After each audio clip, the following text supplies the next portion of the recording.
Orpheus,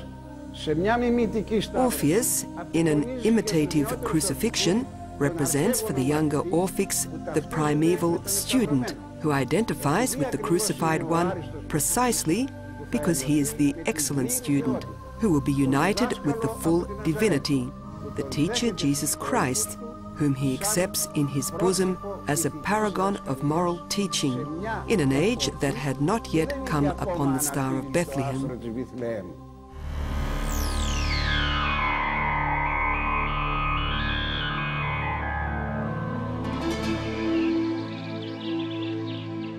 During an interval in the shooting of the film The Olympic Games, I discussed the ancient Greek mysteries with my good friend Brian Blessed.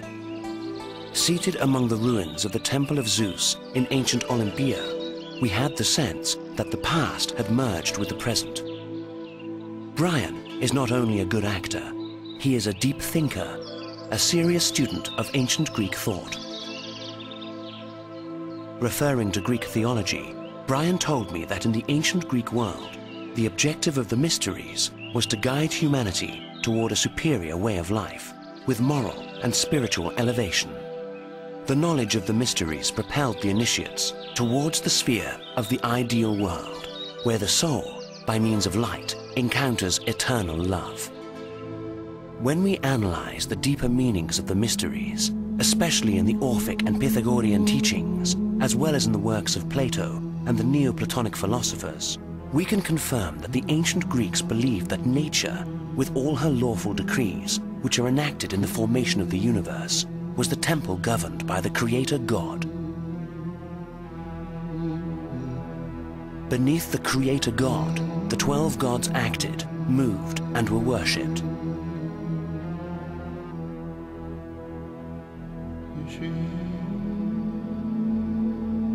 The sum of these ideas, with their philosophical and theosophical interpretation, constitutes the crossroads that devotional faith must traverse in order to prepare man beyond the Judaic, Aramaic, and Roman understanding to welcome the full light of the love of all for all as taught by Jesus Christ.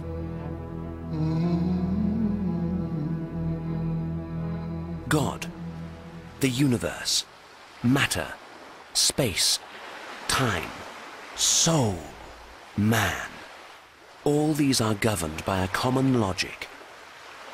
That logic must be discovered by contemporary man so that he does not make the mistake of disconnecting the universe from the deity, or man from nature, or matter from spirit, or the present from the eternal.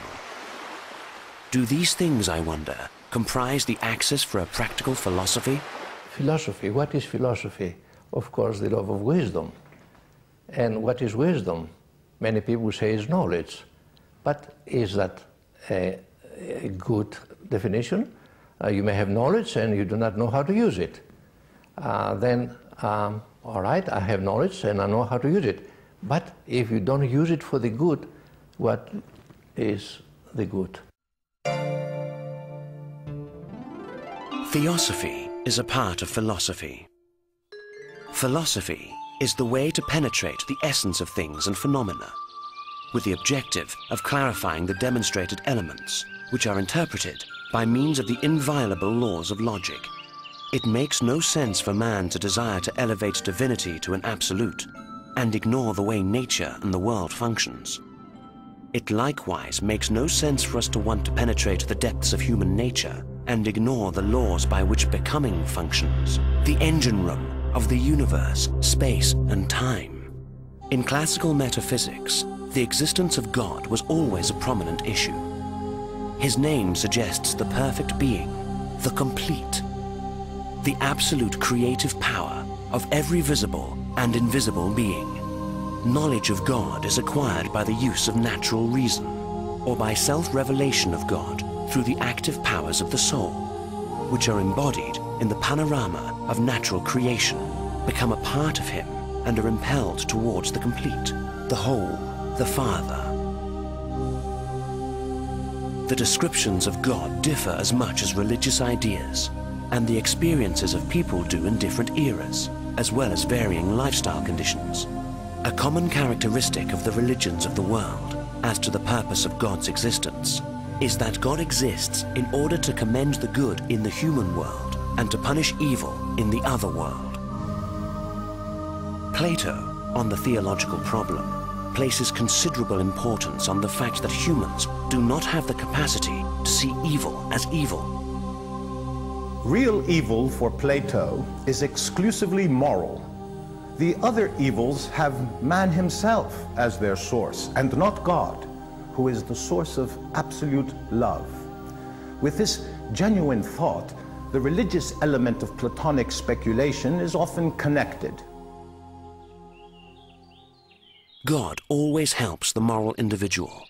The good and just person may be tested temporarily in the material world, but justice always awaits them. By contrast, an evil person cannot evade his punishment. If an evildoer is not punished in this life, he will surely be punished in the other. Plato believes that God expresses himself with an infinite divine providence for man, nature, and the universe. The Platonic faith in God begins where human knowledge ends. Faith alone can lead the soul to the heavenly world. No God, no personal religion can stand apart from the idea of the good. The good is divine. For this reason, Plato's soul cannot rest with the anthropomorphic of the ancient world. He respects these forms. He does not assail them. He confesses his faith in their metaphysical reality. He does not consider them secondary, and he believes that devotion to them is devotion to the good and the beautiful. But the complete, the absolute one, the immutable and the eternal for Plato, is that which expresses moral perfection. On this pedestal stands the Platonic God as creator and overseer of all things. The idea of the good, in its metaphysical extension, has divine power. For only this explains the real reasons for the existence of the beings and things in the microcosm and macrocosm. Plato observes the stars at night, studies their orbits, loses himself in the depths of the dark heavenly world, and believes that this world, which expresses the harmonious coexistence of all things, is the temple of the unique religion in which man can enter, worship, and commune with the divine world, so as to become consubstantial with the one God.